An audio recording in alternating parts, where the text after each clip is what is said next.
Bonjour, dans cette vidéo, je vous propose d'étudier avec moi le principe des dosages acido-basiques.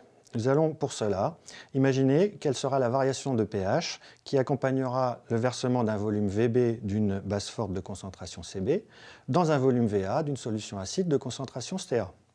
Comme je ne spécifie pas la nature de l'acide, je vais le noter de façon générique AH, et je sais qu'il réagit ici avec une base forte, donc que finalement ce sera une réaction directement avec des hydroxydes HO-. Et nous allons suivre l'évolution du pH en fonction du rapport X que l'on définit comme la quantité de base apportée, CbVb, par rapport à la quantité d'acide qu'il y avait initialement dans la solution, à savoir CaVa. Deux cas de figure sont envisageables. Dans le premier, j'apporte moins de base que nécessaire pour faire réagir en totalité l'acide. J'ai donc CbVb plus petit que CaVa, autrement dit, je vais m'intéresser au domaine X plus petit que 1. Alors dans ce cas, la réaction est totale puisque je fais réagir l'acide avec une base forte et je peux prévoir que la quantité de OH- va tomber à peu près à 0 dans le mélange une fois l'équilibre atteint.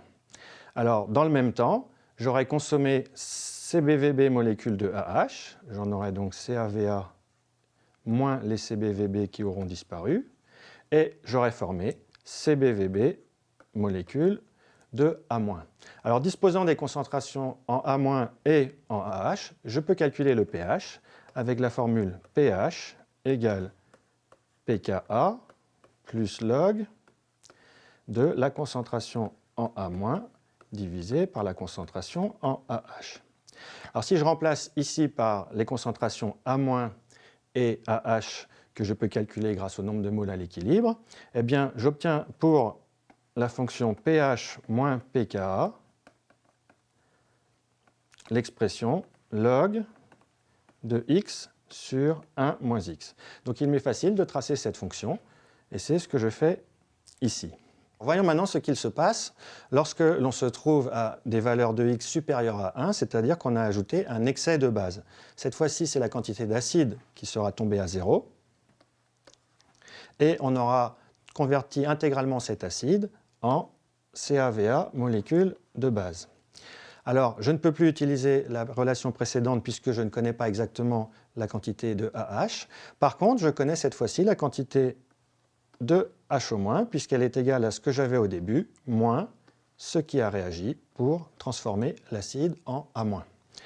Donc finalement, je peux calculer le pH avec la formule qui fait intervenir l'activité des HO-, c'est-à-dire 14 plus log de concentration de HO- sur C0. Alors cette concentration en HO-, elle est égale à CbVb moins CaVa sur V total. Et si je divise en haut et en bas par CaVa, je vais faire apparaître les quantités X. Alors tout calcul fait, en fait, j'arrive à une expression du pH que je peux transformer en pH moins pKa égale 14 plus log de x moins 1 indépendamment de l'acide que je dose, c'est la courbe que je représente en pointillé, et à cette quantité, je dois retirer une quantité qui dépend à la fois de l'acide, via le pKa, et de sa concentration, via le rapport V total sur Ca. Alors on s'aperçoit ici que plus l'acide sera faible, c'est-à-dire le pKa élevé, plus la courbe sera abaissée. De la même façon, plus l'acide sera dilué, plus la courbe se trouvera abaissée. Il n'empêche que si l'acide n'est pas trop faible et trop dilué, on s'attend à observer ici un saut de pH assez violent, précisément lorsque l'on passe la frontière x égale à 1, et cela nous permet d'identifier ce point x égale à 1.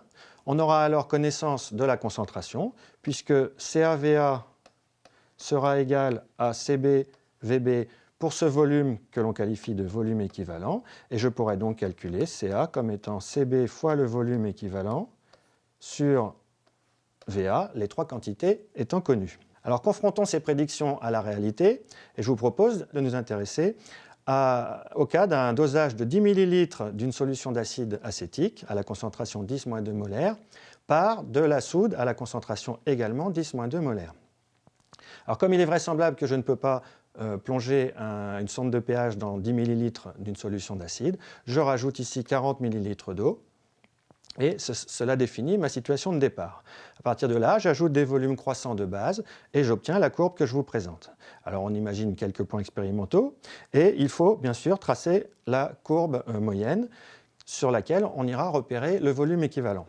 Alors je profite de l'occasion pour vous préciser que probablement vous n'aurez pas des points aussi joliment rangés que sur mon exemple précédent, et plutôt quelque chose qui ressemble à cela.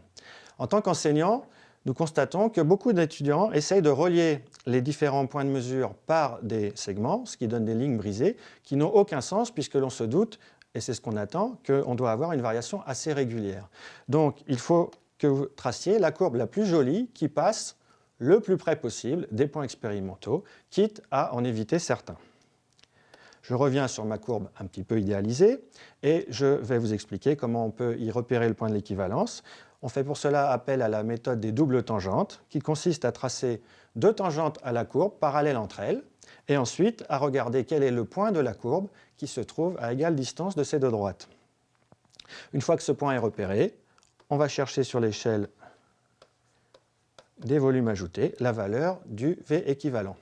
Alors je vous fais également remarquer que ici, à la demi-équivalence, le pH obtenu est de l'ordre de 4,75. Et il se trouve que cela coïncide avec la valeur dans les tables de pKa de l'acide acétique. Et c'est un peu normal puisque finalement, lorsqu'on est à la demi-équivalence, on a fait la moitié du chemin qui consiste à convertir l'acide en sa base conjuguée. On a donc une égale quantité des deux espèces et pH égale pKa plus log de 1 devient pH égale pKa. Je termine en évoquant les indicateurs colorés que vous avez sans doute utilisés dans votre scolarité pour réaliser des dosages acido-basiques. Alors en fait, on doit imaginer que dans le milieu, avant de démarrer le dosage, j'ai introduit quelques gouttes d'un indicateur coloré de pKa à peu près égal à 8. Ça veut dire qu'il a deux formes, une forme acide que j'ai supposée jaune, une forme basique que j'ai supposée bleue, et il passera assez graduellement d'une couleur à l'autre dans un domaine qui s'étendra de pKa-1 lorsqu'il y a 90% de phase acide à pKa plus 1 lorsqu'il y aura 90% de phase basique. Et on s'aperçoit que finalement, quel que soit le moment de mon expérience où je détecte une couleur de transition entre le jaune et le bleu, donc une couleur verte, je pourrais dire que je suis à un volume ajouté qui est quasiment le même que le volume à l'équivalence puisque la pente de la courbe expérimentale est quasiment infinie à cet endroit-là. Donc finalement, si seul le volume à l'équivalence vous intéresse dans un dosage, vous n'êtes pas obligé de relever le pH, vous pouvez utiliser un indicateur coloré convenablement choisi, mais cela demande de savoir à l'avance à quel pH se produira l'équivalence.